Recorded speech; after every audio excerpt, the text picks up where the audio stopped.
let me quickly introduce myself. So you guys probably know me as Emily Trujillo. I am an 8th generation weaver, and I'm a Rio Grande weaver that specializes in Chimayo weaving. So we're from a little town called Chimayo, New Mexico. Chimayo weaving is a family tradition as opposed to kind of an area tradition. My family shared it with the people in the area because it was so economically influential that it was a job that existed even during the Great Depression. So it was a huge part of our culture because this was a job that existed even in that time period. I just want to say I really appreciate all of you having me here, so thank you so much for welcoming me, and thank you so much for taking this class. So as I said, I have these textbooks right here that are actually just books that you can read if you want to get into it. And this is a book on Chimayo weaving. So that's what I specialize in. That's my family tradition. And then this is a book that my mom wrote that talks about my specific family. So our ranch, our land, my heritage, my history. So that's another book. I brought it so you guys can see more of what my family does, because what my family actually specializes in is we specialize taking the traditional techniques and the traditional designs and incorporating modern ideas into them. So we weave a mixture of very traditional weavings, and then we do ones that are also modern. So we keep the tradition alive while keeping it more in the times, I guess, more relevant. So that's what my family specializes in. And then this is about Rio Grande. So a little bit about Chimayo weaving or Rio Grande weaving, let's start there. So Rio Grande weaving is the umbrella term for all of the styles of weaving by the Spanish woven in the Rio Grande Valley since they settled there in the early 1600s. So there's the 4 basic styles, which is the Rio Grande, which is just stripes, and I'll show you that in a second. I'm going to go through things chronologically. So, and hopefully you guys can see it. So the Rio Grande is just stripes. It was what we were originally weaving, purely utilitarian, just bands and stripes, so things like this. It was all hand-spun churro because that's what we had. We brought the churro sheep with us. So that's kind of the Spanish sheep that we brought. You hear it called the Navajo churro, and I've heard multiple explanations for why it's called the Navajo churro. So I've talked to Navajos, and then I've also talked to other people, and people have different explanations. But it is very ingrained in Navajo culture, so I respect it. So just bands and stripes. These are what they kind of looked like originally.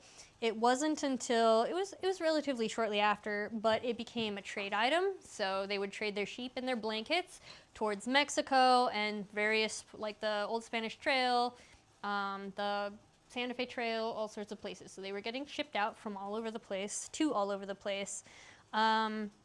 And it was very relevant to the culture there. And so it became a trade item. And because it became a trade item and it became so important because we had the looms and we had the skill set and we were exporting them all over the place, the governor of the area it's 1807 is what the textbooks say, but I've heard the Bazan brothers, so the family that came to teach is the Bazan brothers. They came from farther south. In Mexico, and they came up to teach the weavers of the area tapestry. Tapestry is anything called, it's a discontinuous weft. So what we're going to start out with is just shuttlework. It is continuous weft. Tapestry is discontinuous weft, meaning that the one yarn doesn't go all the way across, you have multiple. So it has to stop because there's another color. So that's tapestry, and that's what they brought with them in 1806, or 1807. So in 1807, they bring tapestry with them. And actually the style that they bring is called the Saltillo, and they were mostly Saltillo serape. So they were woven. And the thing about these, and I recently went to go study in Mexico with Saltillo weavers as an educational exchange program hosted by UNESCO. But these are very complex weavings. They were signifiers of wealth, and even our Saltillos are as well. There's a complex border all the way around. These, usually they're column-like structures, and they're very repetitive with a diamond in the center. As I said, they were worn signifiers of wealth, so if you had one, you knew they were wealthy, especially if it had cochineal in it, which is a red dye, and it is a parasitic beetle that you find on cacti. So that is another signifier of wealth. I have heard that it is actually just below gold in terms of value. So that's kind of what you see. And indigo, by the way, the blue is what shows up in this area, or in, sorry, not this area, in the Rio Grande Valley first, is kind of the first dye that you see a lot of. So anyway, after that, they bring that with us, or with them, and they teach us the techniques, which, by the way, they're slightly different. So I went and studied with them, and they have slight variations. So even they taught us tapestry. One of us shifted it a bit, and I don't know which one, but we are slightly different. So after that, the Rio Grande Saltillo shows up, and essentially what it is we take the small elements, they're serrated diamonds and chevrons and other things, like these little elements kind of here in this book, and we take them and we kind of incorporated that into our designs. So you start seeing them show up in Rio Grandes, so just these basic shapes, things like that. Let me see. And for those of you that can't see, I am happy to bring it back and you can look at these books as well. So they just put these in the bands.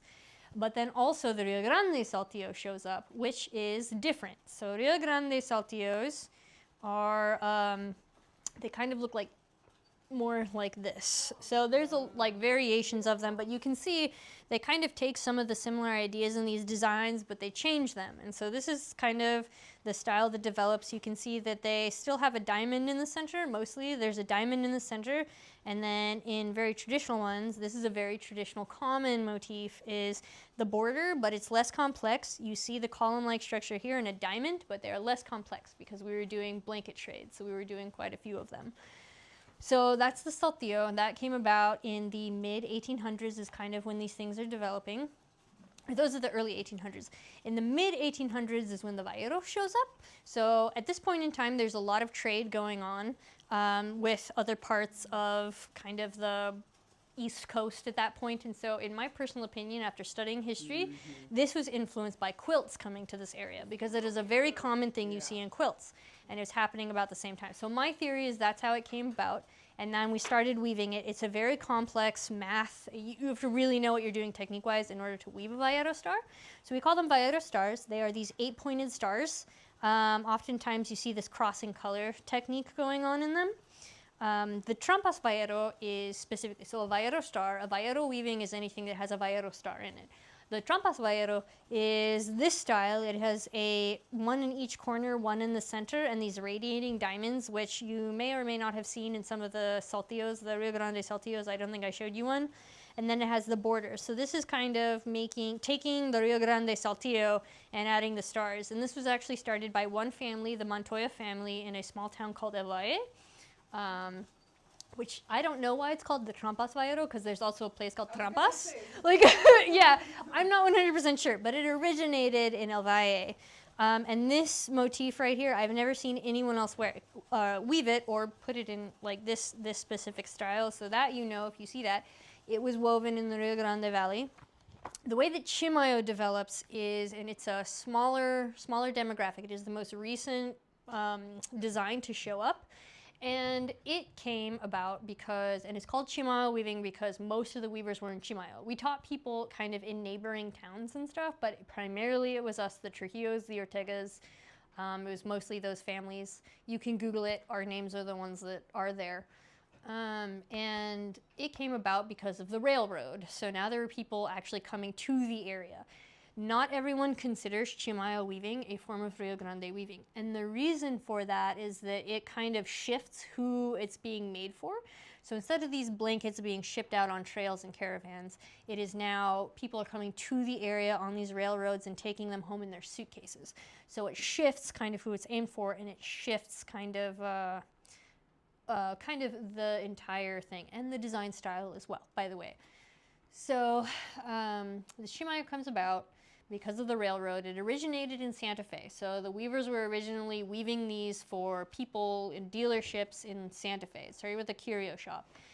Eventually, it wasn't until my dad's uncle's generation that the weavers found out where these dealerships were getting the yarn. And so they started getting the yarn directly from the mills. There was Zephyr, Germantown, and Clasgens, which Clasgens, all of those are now officially closed. So we're actually in the middle of a yarn crisis that I solved for us. So it's like we're now working with Crescent as a partnership and a co-op. So we solved that, but it's really sad that our tradition, that one aspect of our tradition is gone. But anyway, so the weavers found out where they were getting it from, and they started bringing it to them. And then dealerships started opening in Chimayo, New Mexico. And so that's when the families started opening their own businesses. So Chimayo weaving, not everybody considers Chimayo a form of Rio Grande weaving, but I consider it to be, and I educate it as such, because I've studied it from an ethnological perspective, as opposed to just being a part of the culture. And anyway, and then also there was a time, other Rio Grande weavers, it was probably a sensitive subject because Rio Grande weaving it was all called Chimayo weaving for a while, which is kind of disrespectful for the people who did not do Chimayo weaving. So you may hear it, I don't know where, but I'm sure that maybe if you really study it, someone will tell you that, but I am telling you right now that I personally consider it as such, as an educator and someone who has studied the history. So, Chimayo weaving. It came about in 1880, which is when the railroad made it to the area. And originally, it's called a prototypical Chimayo. And it is what was originally being woven, and it looked very similar to Native American designs at that time. And this is kind of when Oriental influence shows up in our blankets, as well as the Navajo, right? So we're the two people that are really selling it. Pueblo, once they were no longer enslaved, it became very spiritual for them, and so they were weaving in their kivas and not really selling it anymore, so they took it back for them. But Native Americans and the Spanish people still sell them as a way of making money. But it's not a swastika, by the way. It's called a whirling log, and it goes the opposite way of the swastika. But this is a very common motif you see in Native American designs and old Chimayos. We don't weave them anymore because it kind of shifted, and it's not, it's, yeah. It's not great all over, but like, in fact, I don't think it's great anywhere, but that's just a matter of opinion. So they look kind of like this. You see these little elements that I showed you in like Saltillo weavings. They kind of show up, and so the whirling log again.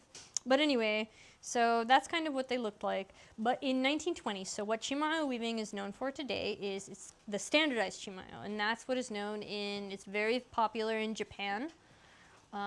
Especially, I recently had a Korean fashion design company reach out to me literally like 4 days ago. So it's very popular around the world. It's something that is known everywhere. Just a lot of people don't know it's from a tiny town called Chimayo, but it's very popular in many places. Like, I don't know if any of you have kids or you play video games yourself, but there's a Nintendo game called Animal Crossing, and it's actually one of the outfits your character can wear, and it's from our tiny little town. And actually recently, I like K-pop, by the way. So it's like a K-pop idol was recently wearing one. It was the best day of my life. I had a great time. I called, there was like, you'll never guess what happened. Everyone knew. Maybe all my social medias too. But anyway, the standardized Chimayo, it is standardized in 1920. So it is standardized to look like this. So it has a stripe on the top and the bottom, and then it has these geometric designs in the center. So for larger pieces, there's two secondary ones and a center design, and essentially what it is it's a Saltillo motif blown up and made to look more complicated, the true art pieces of Chimayo. So that's kind of what it is. That's my analyzation after studying Mexican Saltillos and everything, is basically these more complex chevron designs. And then there's also the thing called hospes, which are these non-tapestry design techniques that we make shapes with themselves. So that's kind of what the Chimayo is known for. We still do this today. This is very traditional for us. And that's kind of the different styles. We use Rio Grande walking looms, which if anyone has the book that my mom wrote, maybe it's in here. So a Spanish floor loom originally is what they brought with them, and you probably can't see it very well, but it's this box structure loom with counterbalance pedals and the beater hanging from the top. So that's kind of what it looks like. This is actually one my grandpa made that is about 100 years old that my mom still uses to this day. I hate it, but my loom is just as bratty, but it's my style of bratty. I put up with that, and my mom puts up with her loom. But the Rio Grande walking loom comes about, I guess there's not a picture of it in this book, but it was with the influence of looms from the east, so Anglo looms, the castle design. And so it kind of shifts around that time, and in this you can also see the traditional boat shuttle. So these are our styles of shuttle, which are different from the ones you typically see. I prefer these because I feel like they're easier to catch and they just go into your hand a lot better. So that's kind of what's here. And those are kind of traditional techniques, and that's kind of our traditional design and kind of how it came about. It's very specific to the area because of the influences that we had, and kind of who we were weaving for and what tools we had available to us.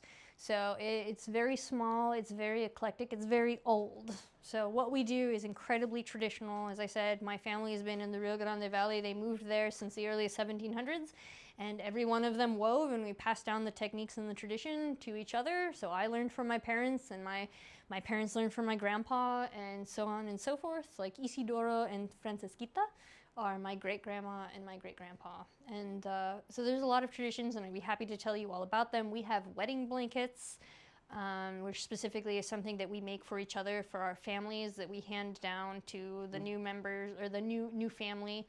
And every weaving family has, well, I'm sure they're not all different, but I've read different styles of how these wedding blankets are passed down to each other and the kind of styles that they have. It's very interesting. But anyway, that's a very brief lecture on kind of what my family does and what it is, and I really appreciate you listening. I really hope I didn't offend anyone. But yeah, so that's kind of what we do and what we are, and thank you so much for listening. It's very important to me. It's my whole life. I grew up in an art gallery. I grew up learning this history. I grew up experiencing this history, and it's a very special thing to have, and I really appreciate you letting me educate you about it, because it will die if I don't get to tell people our story. So thank you for listening. I really appreciate it. And thank you for taking this class. Oh, bravo.